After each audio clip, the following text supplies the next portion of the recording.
Hi everyone, I hope you're okay, and I hope that the videos we keep uploading are helping you out. On this video, guys, we will be tackling one of the factors that can disturb an equilibrium position. Yes, we have spoken about pressure and concentration. However, on this video, we are going to focus on temperature. And please note that, guys, temperature does not only affect the equilibrium position, but it also affects the equilibrium constant. A change in temperature will also affect the equilibrium constant. Are you together? Okay.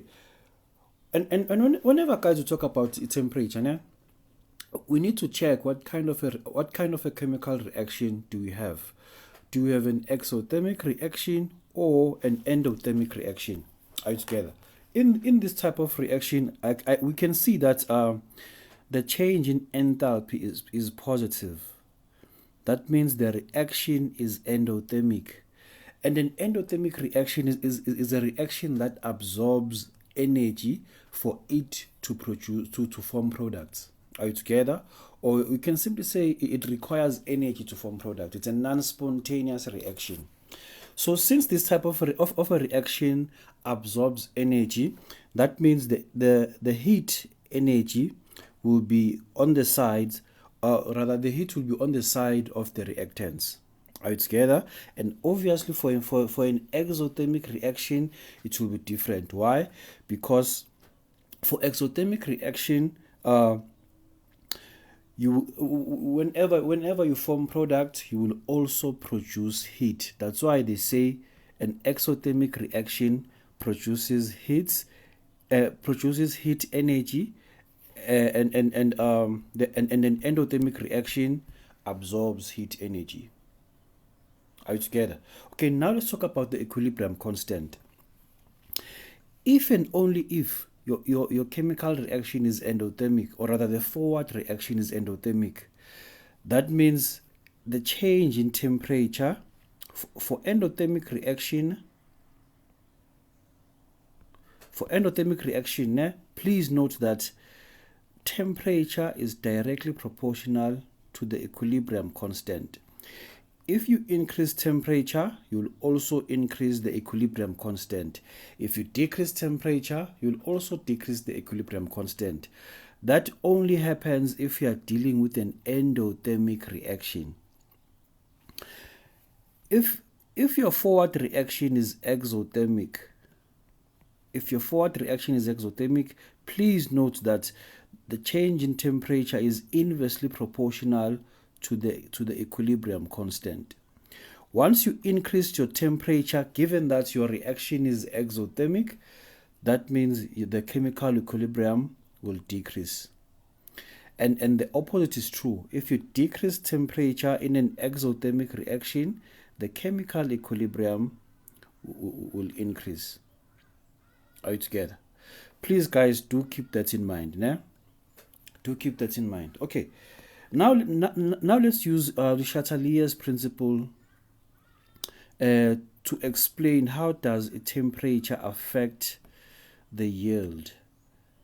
Okay, let me erase here. How does a temperature?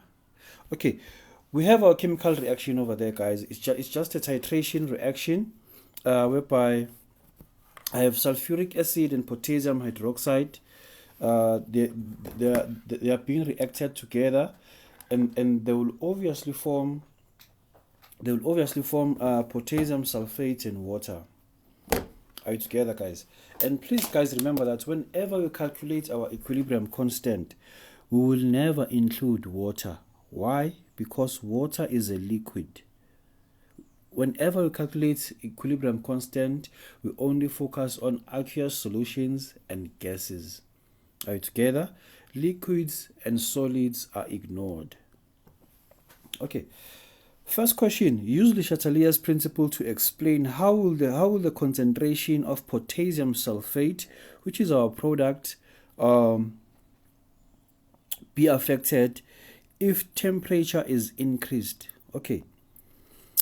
If I'm increasing temperature, guys, remember that, guys, Le Chatelier's principle simply says, if ever a reaction which is at a state of dynamic or chemical equilibrium is disturbed, the system will favor the reaction that will oppose the disturbance. Are you together? There's the change there, guys. Ne? They are increasing temperature, number one. When temperature is increased, what happens? The system will try by all means to decrease this temperature. But I want you to know that I want you to know something. Whenever you increase temperature, you will forever favor the endothermic reaction. Always the time, guys. Ne? If you increase temperature, you will always favor the an endothermic reaction. And if you decrease temperature, you will always favor an exothermic reaction. So over here, our change in enthalpy is positive. That means our forward reaction is endothermic. Are you together? So basically, whenever I increase my temperature, I'm going to favor the endothermic reaction. If I'm favoring the endothermic reaction, it simply means I'm going to use up my reactants to form more products. Are you together? Whenever I favor the forward reaction, the system will increase my product and then try to decrease the reactants. Are you together? So whenever, guys, you explain over here, you simply say that, okay, number one, there's an increase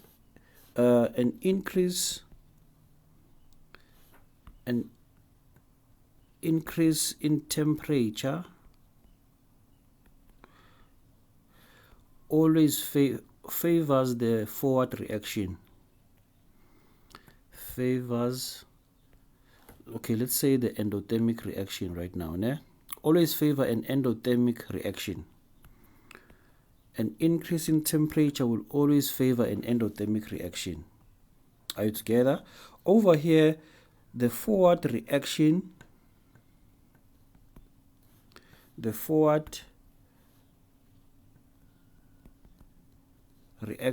is the one which is favored. And the forward reaction, guys, is favored because it is endothermic. Are you together? The forward reaction is favored because it is endothermic, and therefore our yield or potassium sulfate will increase. Are you together? Obviously, guys, firstly we increase the Kc, the temperature. Remember that I said to you, if your forward reaction is endothermic, whenever you increase temperature, you will also increase the equilibrium constant as well. Né?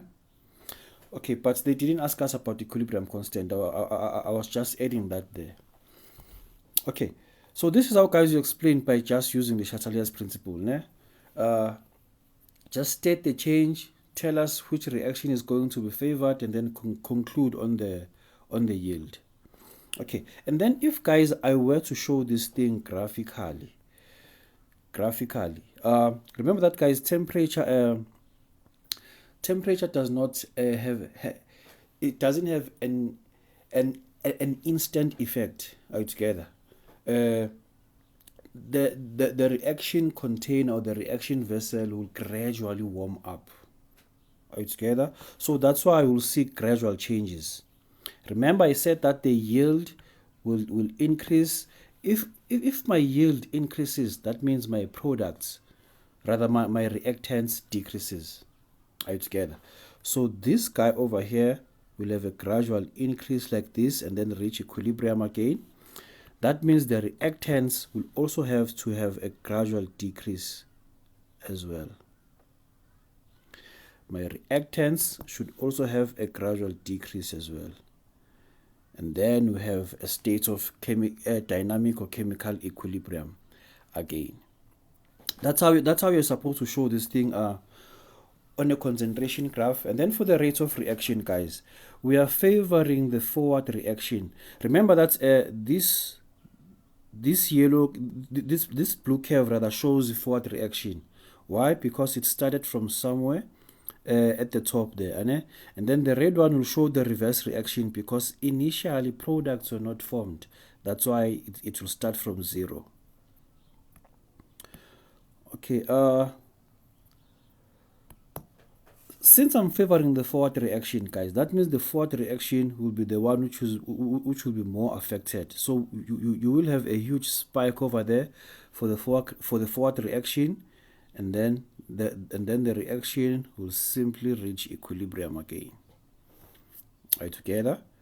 But remember that, guys, an increase in temperature increases the rate of reaction. So both of these will increase like that.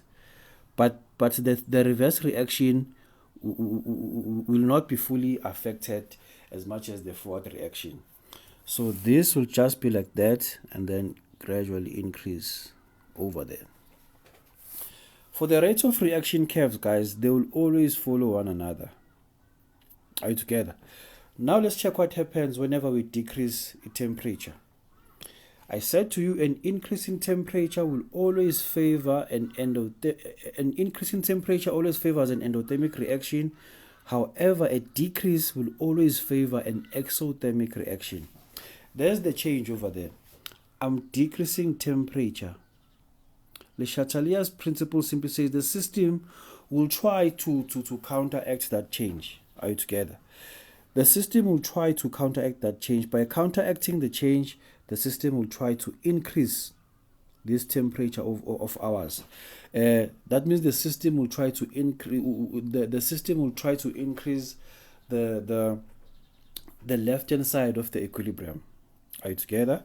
The system will try to increase the left hand side of the equilibrium.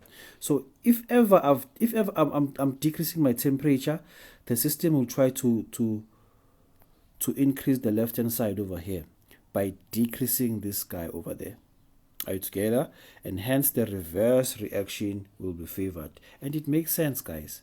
Since my forward reaction is endothermic, that simply means the reverse reaction must be exothermic. And I said to you, an increase in temperature always favors an exothermic reaction. No, not an increase rather, but a decrease in temperature always favors an exothermic reaction.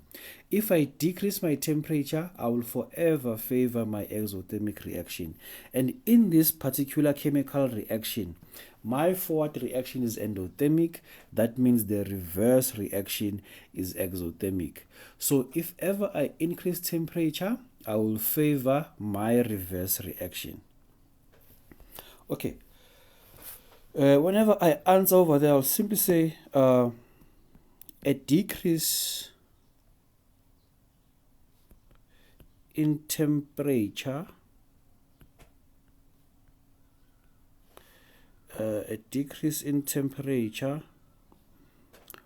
favors an exothermic reaction.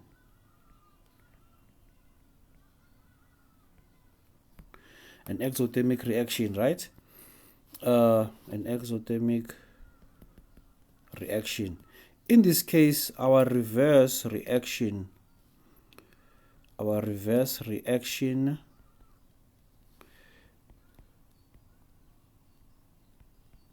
is favored.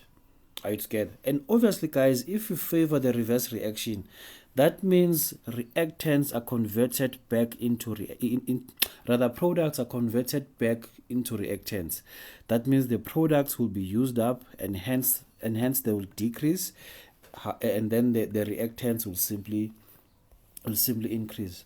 So over here we're being asked about how does the concentration of our product is going to be affected. Just know that the concentration of K2SO4 will simply decrease. The concentration of K2SO4 will simply decrease, right? Okay. Temperature is decreased now, guys. What happens? My product increases. Not products rather, but reactants as increases, and the product will decrease. Why? Because I'm favoring an exothermic reaction, and my exothermic reaction is the reverse reaction. So the products will be used up, and then the reactants will increase. So if I were to show this over here, I'll just have a drop like that, and then it will eventually increase. The same thing happens over there. It's just a smaller drop, and then it follows as well. Remember that, guys, a decrease in temperature will also decrease the rate of reaction. That's why the rate of reaction of both the forward reaction and the reverse reaction decrease over there. Over there they increased. Why? Because I increased temperature. Don't forget that, guys, temperature also affects the rate of reaction. Please don't forget that. Okay, now let's check how does a change in temperature affect an exothermic reaction. If ever, guys, my forward reaction is exothermic, I'm told there that the enthalpy is less than 0. The forward reaction is exothermic. That means whenever this reaction progresses, number one, it's spontaneous. Are we together? Because it's exothermic, it's spontaneous, and since it is spontaneous, it will form product, and while doing so, it will also release the heat. Are you together, guys?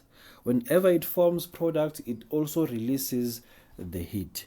That's why the heat of the product is lesser than the one of the reactants. Okay, and then now we are being asked to use Le Chatelier's principle to explain how will the yield, in our case ammonia, be affected if there is a change in temperature. Firstly, they've increased the temperature. Let us show the change in red. They've increased the temperature. Whenever you increase temperature, guys, you'll always favor an endothermic reaction. In this case, my forward reaction is exothermic. That means the reverse reaction must be endothermic. So I'm going to favor the reverse reaction. And obviously, guys, if I favor the reverse reaction, the yield will decrease and the reactants will increase, because I'm using up my yield to form the reactants. So please note that in this case, an increase in temperature will always favor an endothermic reaction. An increase in temperature will always favor an endothermic reaction, and since the forward reaction is exothermic, that means the reverse reaction is the one which is endothermic. Therefore, the reverse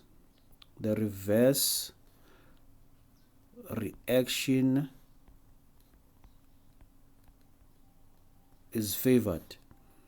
Are you together? And if the reverse reaction is favored, it simply means that our yield, in this case we are talking about ammonia, will also decrease. Are you together? And obviously, if the yield decreases, the equilibrium constant decreases as well. Are you together?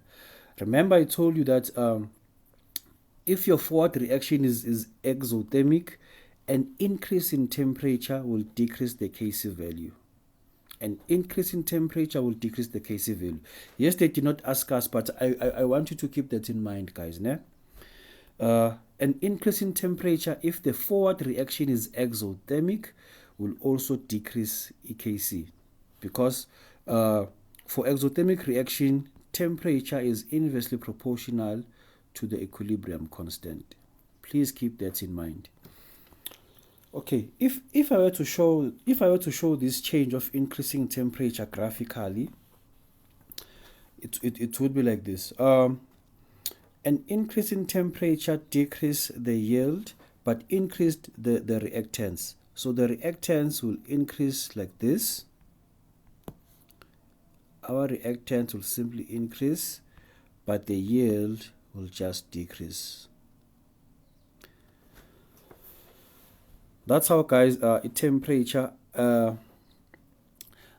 rather that's how the effects of temperature are shown graphically. Are you together? Okay, if I were to show this on the rate of reaction curve, yes, both of reactions are affected. Are you together? Because an increase in temperature simply increase the rate of reaction, right? However, the reverse reaction is the one which is affected the most. So it will be like this. Our reverse reaction will simply be like that. And then obviously the forward reaction is also affected a bit, but it will just join like that. Let us do this.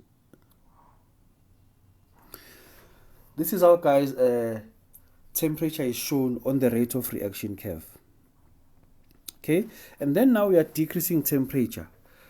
Let's check how will this affect our yield. We are decreasing temperature now. How will this affect the yield? The yield is just ammonia.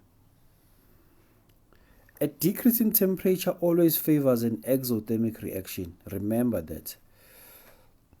A decrease in temperature will favor an exothermic reaction. The forward reaction is exothermic, guys.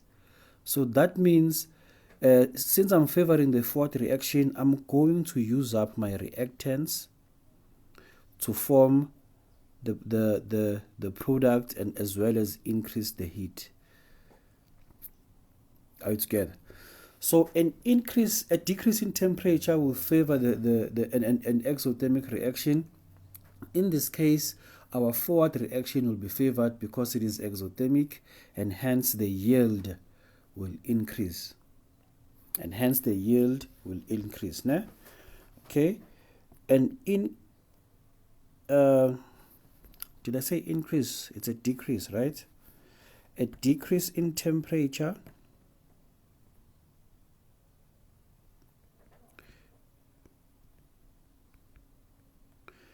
a decrease in temperature will always favor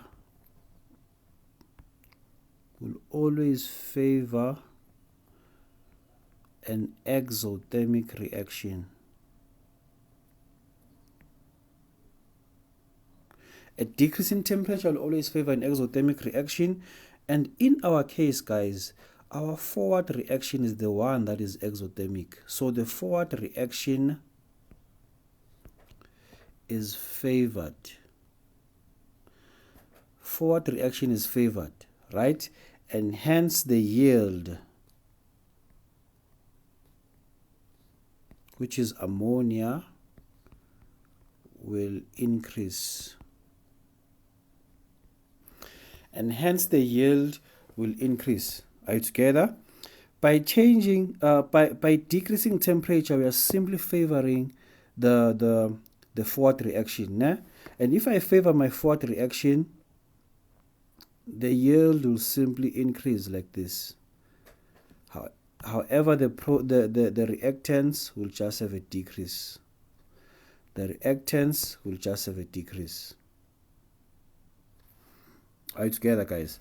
So over here, guys, remember that whenever I decrease temperature, the forward reaction is the one which is favored a lot. Is the one which is favored, or rather is the one which is affected a lot. Né? So a decrease in temperature, number one, it decreases both rates of reactions. It decreases the rate of reaction. Are you together? And then as time progresses, this will just increase. Let me do this. As time progresses, this will just increase like that, and then the red one will follow.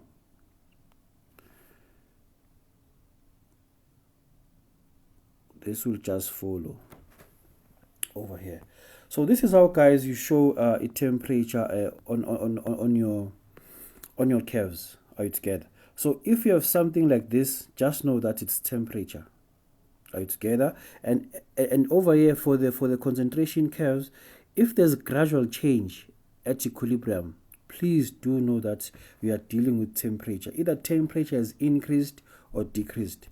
Are you together? Either temperature has decreased or increased, because there's a gradual change. So that's how, guys, we deal with temperature whenever it comes to chemical equilibrium. Please remember that it acts differently given that your reaction it's either exothermic or endothermic. Ne? Let me remind you, an increase in temperature always favors an endothermic reaction, and a decrease will always favor an exothermic reaction. Please, guys, do not forget that. Thank you for your time.